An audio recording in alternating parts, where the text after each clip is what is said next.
कथा पढ़ते हैं, जब महिला पुरुष आपके सामने होते हैं, तो आप हमेशा महिलाओं के लिए नियम बनाते हैं। आप इतनी सी क्लिप सुनते हैं, पूरी बात सुनते नहीं है, इसमें हमारा क्या दोष है? आप ये बताइए कि जब आप इस तरीके की बातें करते हैं तो आपको ऐसा नहीं लगता कि आपकी छवि खराब होती है, आपको नॉन सीरियसली लोग लेते हैं? मैं सनातन की सेवा में हूँ, अपनी छवि बनाने के चक्कर में नहीं हूँ। सनातन के लिए जो सही है वो बात बोली जाएगी।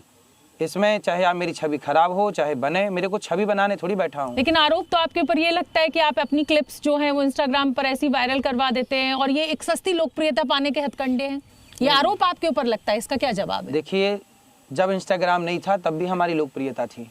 इंस्टाग्राम जब लोग नहीं जानते थे तब भी लोग जानते थे हमें। और कथाएं, ये गौरी गोपाल कोई इंस्टाग्राम के बाद थोड़ी बना है।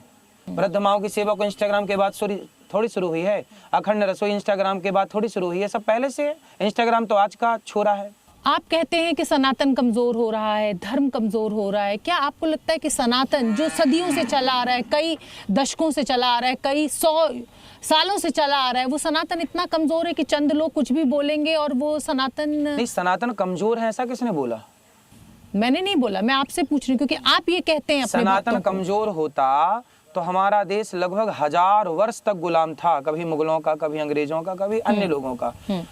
हजारों साल तक गुलाम होने के बाद भी हमारा सनातन जस के तस खड़ा है। इसका मतलब हमारा सनातन कमजोर नहीं है। केवल ये कहा जा रहा है कि जो धर्मांतरण हो रहा है उसे रोकना चाहिए। यदि आपके शरीर में कोई घाव हो जाए, बीमारी हो जाए, तो आप उसे रोकेंगे, नहीं रोकेंगे तो बढ़ती चली जाएगी और आपको खत्म कर देगी।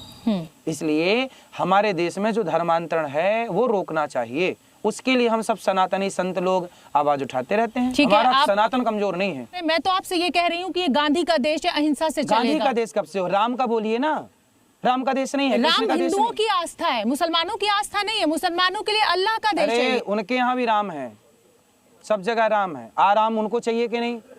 मुसलमानों को आराम चाहिए कि नहीं? आराम में राम है कि नहीं? पर आपको नहीं लगता कि जब आप इस तरीके की बातें करते हैं तो सनातन को कमजोर करने का, सनातन को बदनाम करने का काम आप कर रहे हैं? क्योंकि मेरा हिंदू धर्म तो है, आपके कमजोर करने से नहीं। मेरा हिंदू धर्म ये कहता है, जो मेरे माता पिता की शिक्षा है, जो मेरे स्कूल की शिक्षा है, जो मेरे बुजुर्गों की शिक्षा है, वो कहती है सबसे प्यार करो। सबसे प्यार करो। आतंकवादियों से भी कर नहीं लेते आप प्यार? जाइए आतंकवादियों को बोलिए आई लव यू आतंकवादी। नहीं, आतंकवादियों का यहाँ पे क्या जिक्र है? बहुत प्यार करती हूँ। नहीं, इंसान से प्यार करने की बात हो रही है। आतंकवादी जानवर थे क्या? वो भी तो इंसान के रूप में थे। आतंकवादी अपराधी हैं। आतंकवादी अगर कोई अपराध करेगा तो उसका वैसा ही उपचार कानून के द्वारा किया जाएगा। लेकिन जब आप एक पूरे समुदाय को उसके लिए दोषी ठहराते हैं तो सवाल आपसे समुदाय ने मिलकर जाएगा। दीपू को मारा है, एक ने नहीं मारा। भूल गई आप? पूरे समुदाय ने मिलकर काशी से हिंदुओं को खदेड़ा है, कश्मीर से। तब आपको नहीं बोला आपने कश्मीर से हिंदुओं को किस समुदाय ने खदेड़ा था हिंदुओं को? अनुच्छेद 370 इसी सरकार ने हटाया है। हटाया, स्वागत है, लेकिन भगा दिया। आज तक वो वहाँ पे बस नहीं पा रहे हैं अपने गांव पे। अपने उनकी जमीन, उनके जायदाद, उनका घर उनको मिला आज तक वापस। तो क्या करें? क्या इस देश में भाई उनको हटाओ, जिन्होंने भगाया था हटाओ उनको भी।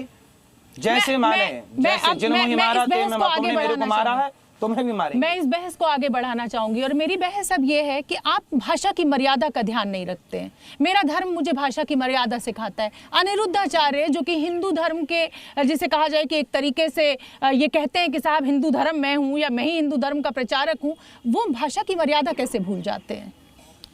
भगवान श्री कृष्ण ने अर्जुन को कहा है नपुंसक। भगवान श्री कृष्ण ने अर्जुन को गीता में समझाते हुए, क्या तू नपुंसक हो रहा है? अब बताइए, नपुंसक कह देना सही है गलत है? लेकिन वहां समझाना था, नपुंसक के बार कह के समझाना था कि अर्जुन तू गांडीव उठा और लड़, तू नपुंसक मत बन, भाग मत अपने कर्तव्य से। तो जो कर्तव्य से भागेगा उसे कड़े शब्दों में बोला जाएगा।